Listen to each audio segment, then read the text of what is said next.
Hey y'all, it's Heel Heat time. Hi everybody, welcome to Heel Heat. My name is George Coles, and this is the return of George Versus. Now this is one I've actually thought about doing for a while, and then a good friend of ours, mentioned to it on our Facebook page.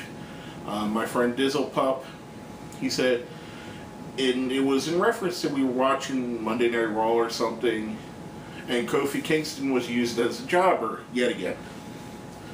So that's where this came from. I've actually thought of it for a while. He mentioned that, he's upset with it and the way he's treated. So this episode of George Versus is George versus the misuse of Kofi Kingston. So let's jump right into it. We're going to get...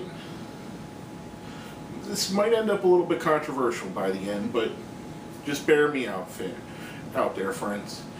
First thing we're going to talk about with Kofi is his talent. Unmistakably, he's one of the most athletically gifted, most talented wrestlers they have on the roster. He can fly, he can do mat-based wrestling, he has great psychology to him, he knows when and why to do things.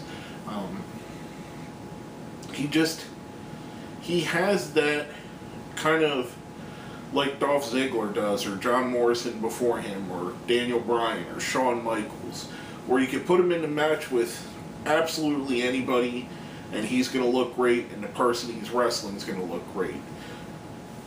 I would be hard-pressed to say that you could find 4 more talented wrestlers, athletically gifted wrestlers on the WWE roster than Kofi Kingston. It's astounding how a guy with this many gifts only could go so far up the ladder. And, the second thing that a lot of people mention as to get you over as to why, what makes you big, he has in spades, and that's charisma. Whether you think he's a great promo guy or not, I don't think he's horrible. I don't think he's the worst in the company. I think he's better than a lot of people they let hold the mic a lot more than he does. He has a charisma that he connects with the fans, even if he's not cutting a promo. And when he is allowed to cut a promo, and he is allowed to be something other than just the goofy Jamaican or goofy Ghanan guy, he can go and cut a great promo as well. He gets the kids and the fans on the side. He's much like kind of the demographic they go for with John Cena is the same demographic that should be cheering for Kofi Kingston, which they do. Kids go absolutely insane for him. I mean, the guy has that unique charisma where he can connect with the littlest of little kids to the oldest, most hardened 40, 50-year wrestling fans that can tell you about Hackenschmidt and Gotch. They all have, where they connect, and they can see that Kofi Kingston's one of the most talented guys and has such a great charisma on the roster. And it ties into his whole thing is a unique presentation. I mean, he comes out there with the reggae music, which nobody else has. He has the infectious groove, or the infectious groove. That was a great group, by the way. Check them out if you don't know who they are. Kind of a mishmash of some suicidal tendency members with other people. Anyway, back to the point. He's got this vibe that he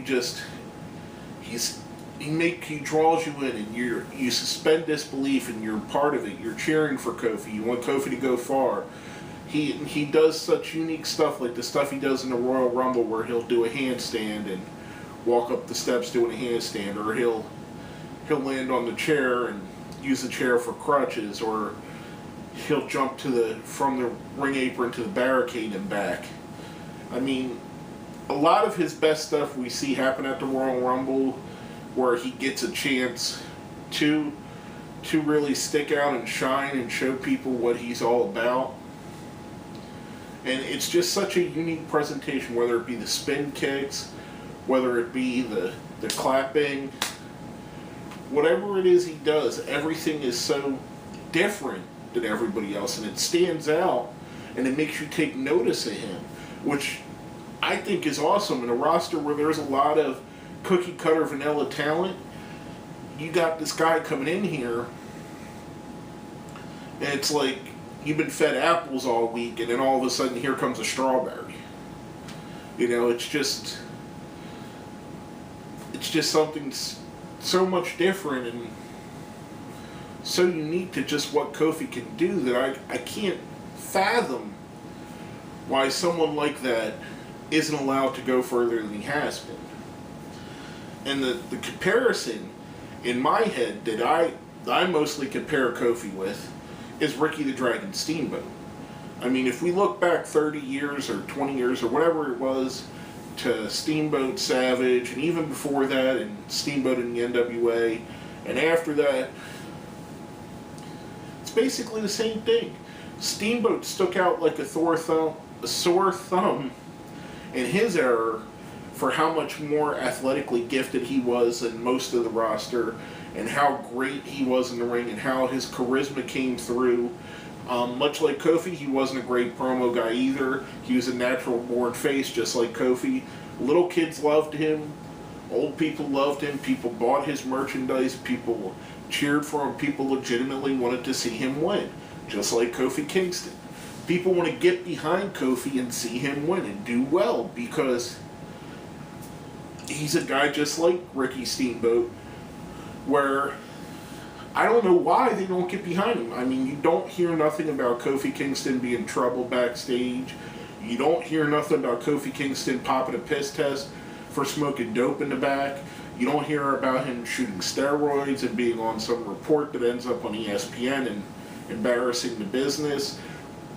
Probably his biggest transgression is he's CM Punk's friend.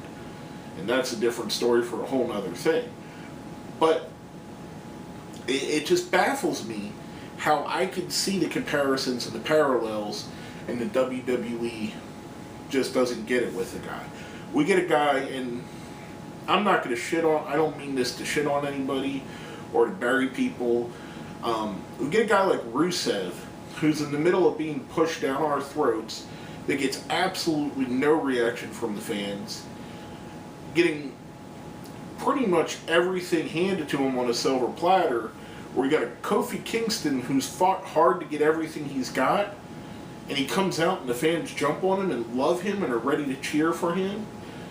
I mean, could you imagine the crowd reaction if they actually let him do something like win Money in the Bank, win a world championship? He doesn't have to be a champion for 6-8 months. Make him a transitional champion. He deserves it. It's just, I don't know, it's astounding to me that someone like him hasn't been allowed to get over. And my final point I'm going to make on this, and here's the reason why I don't think he's getting over, and why I don't think Kofi Kingston gets the push he deserves. I think it's just plain and simple, blatant, outright racism. In a company that has a horrible track record with treating African American black talent the way they should be treated, or as equals, it's hard pressed to say that this isn't the reason that Kofi's not up in the upper echelon of talent. Now, if you think I'm crazy, let me point some things out to you. Junkyard Dog, Mid-South Wrestling's biggest star ever, drew 50,000 people in the New Orleans Superdome, would draw sellout houses all around the Mid-South area, which, if you're familiar with the Mid-South area, it's kind of a poor area. No disrespect to anybody that lives in that area, but people pay good money to go see this guy. He goes to the WWE, isn't allowed to get further than curtain jerking and being halfway up the card. Never allowed to be nothing but maybe the third or fourth baby face. Doesn't even get an Intercontinental title run. Not even tag team title run. Followed by other guys like Coco Beware, the Birdman. He's not as bad as what Junkyard Dog was, but Coco, before he came there, was a star everywhere else he went. A legitimate star. Not a goofy guy that painted his hair like a parrot and brought Frankie in the ring. Now, he got that over. No qualms with that. But they could have used him for so much more. Fast forward a little bit further. Tony Atlas comes back to WWE after being gone for quite a while. They bring him back as Saba Simba. Now, a lot of you people may not remember this, but I do vividly. And you have Tony Atlas, a pretty decent wrestler, great body, great look, and you're going to put him in African war headdress and running around with a spear, looking like he came from the jungle of Africa. And this is what you decide to go with this guy. Dumbfounded by how they misused his talent for that. I don't get it. I really don't. It had to be a rib on him. It really did, because Tony Atlas, I mean, we've all heard he's been a headache backstage, but he deserved better than that. Fast forward a couple more years. Got guys coming in like Too Cold Scorpio. How in the world Too Cold Scorpio was not a world champion in any of the businesses he worked for, I will never understand. The guy had everything you would need to be a world champion, just never was allowed to be. Then we're going to get into the stuff, some of the other goofy things they did. Men on a Mission. The rapping wrestlers, that their rap style, by the time Men on a Mission came out in the early 90s, they were rapping like Curtis Blow from the early 80s. Then you got guys like Crime Time, who, you know, in the mid 90s, let's go with a couple of street thug wrestlers, kind of a rip off of the In Living Color skits they used to do with the two guys that would rob from everybody and then sell it on their home shopping network. Then you got probably the two big, or actually I'll go with the three, because there's one I forgot to mention. The three biggest blatant racist things in the WWE. Booker T. Booker T came from WCW as the hottest act WCW had for the last 2 years of their existence. Comes into WWE. Granted, he gets a title run, but he's never allowed to be that main event guy that he was. Never. Never even gets to sniff the main event. Ron Simmons, a.k.a. Farouk, the first black WCW world champion, the first company that had a major champion that was a black man, comes into WWE, they put him in a fucking blue helmet and a blue singlet, call him Farouk Assad, make him look as ridiculous as anybody could look. Ron Simmons, Farouk, whatever you want to call him, and he did get a little bit better treatment when he turned into Farouk with the APA. By any means, should have been, especially when they brought him in with that depleted piece of shit roster they had in the mid-90s and 96 and some of early 97, where, you know, some of the other guys hadn't quite caught on yet, like Stone Cold and others. Ron Simmons should have been a world fucking champion in WWE. There's, from the early 90s to the time he retired, there's no one you couldn't compare him to. The guy could go in the ring, the guy could cut a promo like anybody ever could. Probably better than 99% of the roster. I mean, the guy was absolutely amazing. He had a believability. You believed that he was a badass and that he could beat anybody's ass he wanted to. Comes in with a blue helmet. Then a silver helmet. Then he's given Nation of Domination, which is just a rip-off of the Nation of Islam and the stuff with Farrakhan. Topical? Yes. racist? I would say borderline with that. But it's a guy that should have been world champion that never got a fair share. John Bradshaw Layfield, his partner, who went on to become multiple time champion, I would guarantee you if you asked him and you said, John, JBL, whatever you call him, who deserved to be world champion more, you or Ron? I guarantee he will say Ron deserved 50 times the accolades that I did. He was 50 times a wrestler. He was 50 times a talent. One of the great talents that the WWE ever had, any business ever had, and was pretty much just wasted. And last but not least, Mark Henry. Mark Henry's been with the WWE 18 years. Some of it a little bit rocky. Other than maybe 3 years of his career, he was treated as an absolute fucking joke. Sexual chocolate, the muscle for the pre-mentioned Nation of Domination, all the goofy shit they had him do. No one ever took the world's strongest man, won competitions, legit competitions, to be called the world's strongest man. A 400-pound monster that could actually wrestle. Could wrestle. No one ever took him seriously. Besides a couple years on SmackDown and ECW, and I think of that as more of a Lifetime Achievement Award for him putting up with their fucking shit for so long.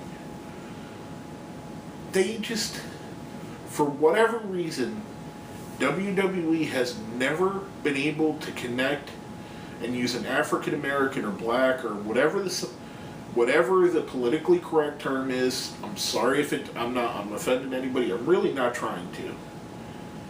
They have never been able to take a black talent and push them to the stars. Now everybody's going to answer in the comments, what about The Rock? What about The Rock? What about The Rock? I'll give you The Rock. For every rule, there's an exception. Rock was not going to be denied. The Rock was much like Stone Cold Steve Austin, much like Ric Flair, much like any of the greats in the business ever. If Rocky never went to Hollywood, we'd be talking about The Rock being one of the greatest of all time. We still do. And he's really only had a 5-year run. The thing of it is that for the one Rock that got to break the glass ceiling, you got 50 Kofi Kingstons. You got 50 Shad Gaspards. You got Ezekiel Jacksons. You got Tony Atlas Saba Simba. You got the Junkyard Dog, one of the most popular wrestlers that's ever been, doesn't get to break the glass fucking ceiling. You get Butch Reed, made dye his hair blonde, look like a goofball.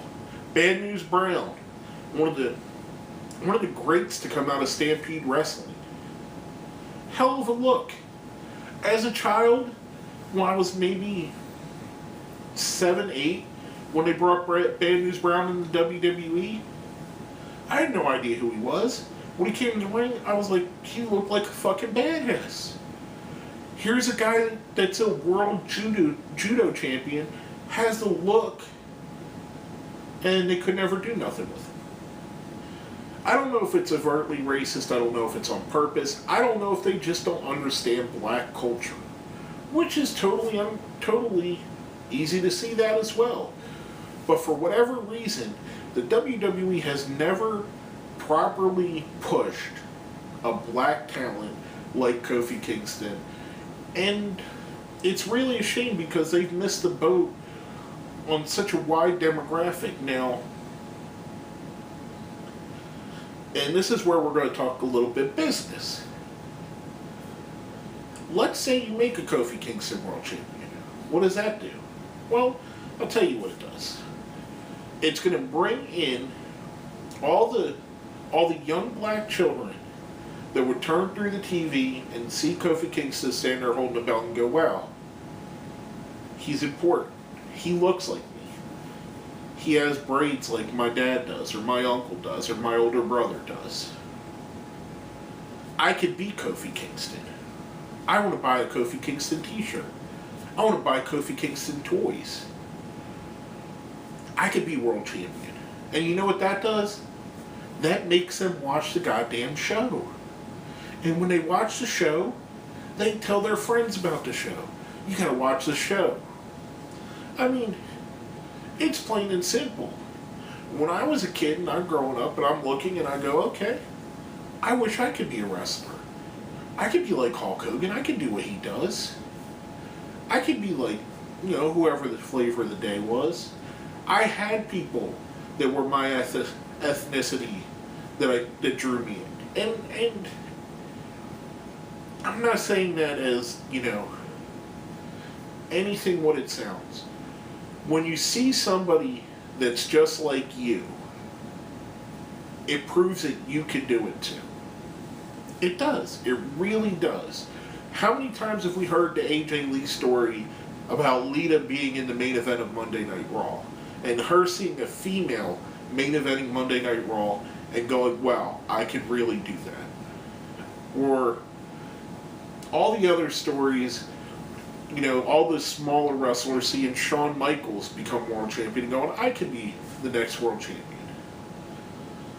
At some point, the WWE has to have the knowledge to go, there's a whole demographic that we've been ignoring and mistreating and misusing that we need to tap into. And Kofi Kingston is the perfect guy for it. He's what John Cena is, he could be. He could be the guy doing the charities. He could be the guy smiling on Regis and Kathy Lee or whatever the hell the name of the show is, or the Today Show, or Conan O'Brien. But for whatever reason, they just don't want to push him. Basically, that's all I have to say about this subject before I go on another 30-minute rant. My name is George Coles, and this has been another episode of George Versus.